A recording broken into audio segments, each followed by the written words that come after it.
Okay, Dan, so right now we're going to start right polynomial given zeros. This is the second section in chapter 6 on the second page. It's actually pretty straightforward. You'll be given a number of zeros and you'll have to write them in a certain manner. In this case, you're given 3, -2, and +1. Every single time you write it the exact same way, which is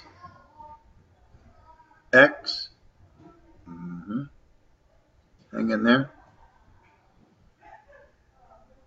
x minus 3, x minus a -2, or x plus 2, and in this case, x minus 1. So we're writing all three of these. We're subtracting all three, x minus 3, x minus a -2, which is x plus 2, and x minus 1. Now, this right here is half credit.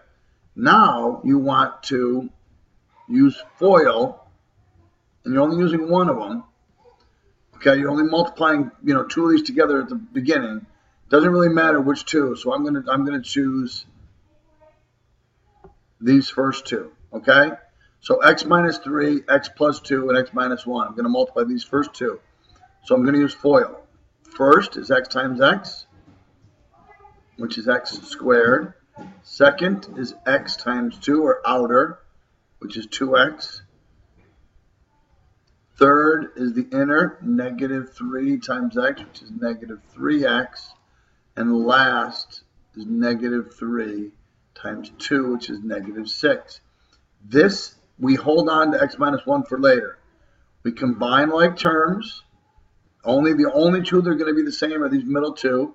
So you have x squared. It's going to come out to minus x minus 6. That's one whole polynomial. All right? We're then going to bring down this x minus 1. Okay? All right, we're going to bring down this x minus 1. And we're going to multiply this by everything. All right, so in this case, we have x times x squared. We have x times -x, and we have x times -6. That's probably the easiest way to do it. And all this does when I multiply this by x is just bump every one a degree. So I'm going to go x to the third minus x squared and minus 6x. Okay?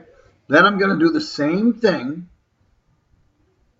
All right? But I'm going to use -1 instead. I'm going to use -1 times every one of them.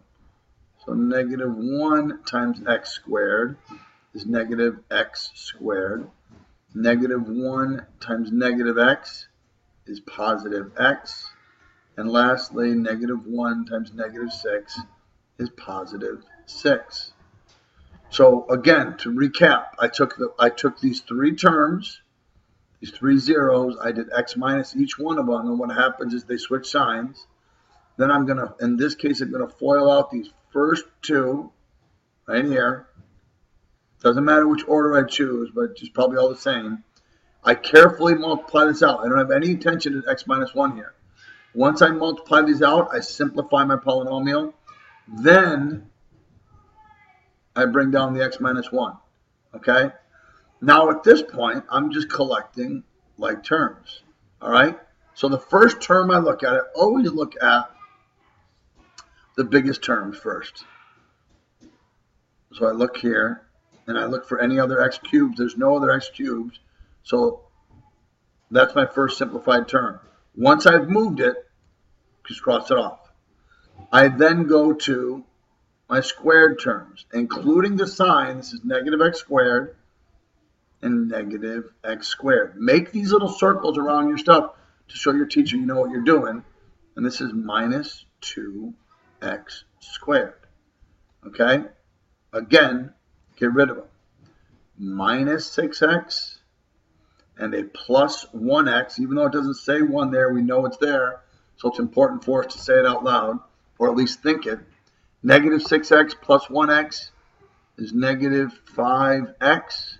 Once again, put a line through it. And the last term is simply plus 6. Plus 6. And that is our answer. Now, let me get rid of that. So, given these 3 zeros right here, I put them like this, I multiply them out, I simplify, and I go to here. In any big problem like this, Dan, show all your work so she can find your mistakes and what you've done right, and she can give you credit. If you just leave something like this blank or just give a couple little things, then she's not going to want to give you anything. But you want to make her, see your work. Okay.